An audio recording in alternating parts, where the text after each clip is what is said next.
These days, you can't get anywhere without having a big argument about identity politics. I'm this, you're that, I'm a Democrat, you're a Republican, I'm a liberal, you're a conservative, whatever it happens to be. And those sorts of identities are critically important.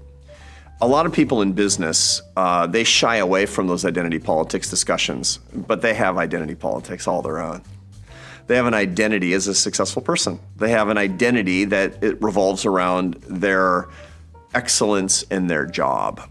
Who are you? I'm a father and a grandfather, or I'm a husband, But when people ask me that question, I say I'm a professor at the Harvard Business School. Why? Because that's my identity. Okay, that's a way to identify myself, to be sure, but if that's how I see me, that's a real problem, isn't it? That strips away the really important things that I have in my life. For those who see their identity as being a successful professional, specifically successful, that's kind of an identity based on fear, isn't it? We all have fears. I have fears. It's normal to be afraid of things, but a fear of an attack on your identity, that's actually a death fear. That's important. Only 20% of the population is actually afraid of dying, but a lot of people who are really good at what they do, a lot of my students, a lot of the people watching this, they're desperately afraid of failing at work. And that leads to a lot of behavior that's not very healthy, as a matter of fact, that kind of a stripped down, cardboard cutout version of oneself, which is not good for you, it's not good for your relationships. People ask me this all the time who are extremely successful in business, as a matter of fact, who are afraid of failure, and they say, look, I need to get over this, but I don't want to fail. What do you recommend? I actually have an exercise for that.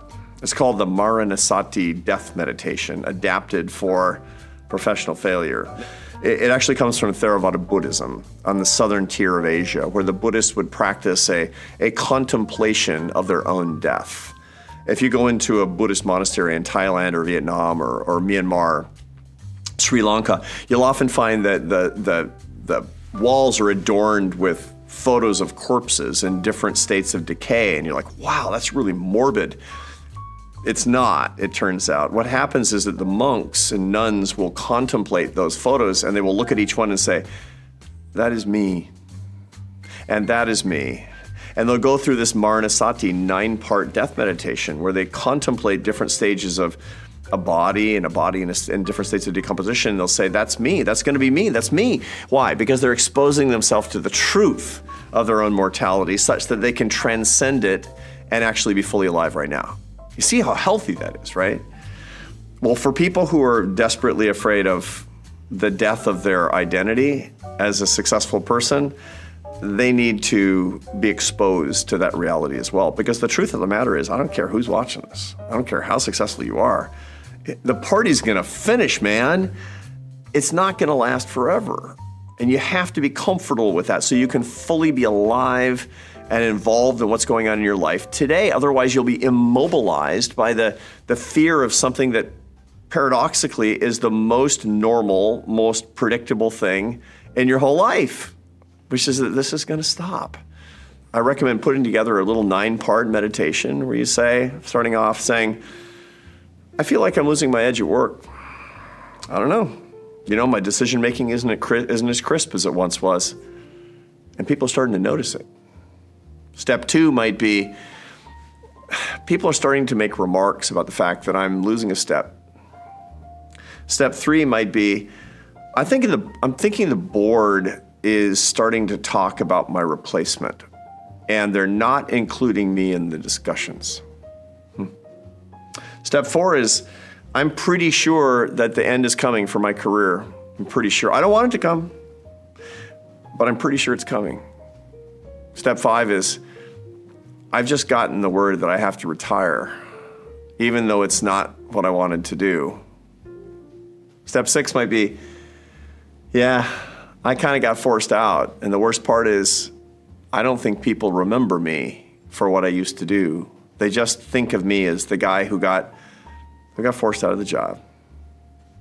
Step 7 is, I just went back to my workplace, and it's only 6 months, but a lot of people are new and they didn't know who I am. Step 8 is, I moved away, and now the people that I talk to, they just think of me as a retired person. They don't even ask about what I used to do. And step 9 might be, most days I don't even think about what I used to do. I'm just living a different life at this point. Now, I realize that sounds really negative, but it isn't. It's normal. Think about those things for 2 minutes each. Do that for 3 weeks and you'll be a different person. Why?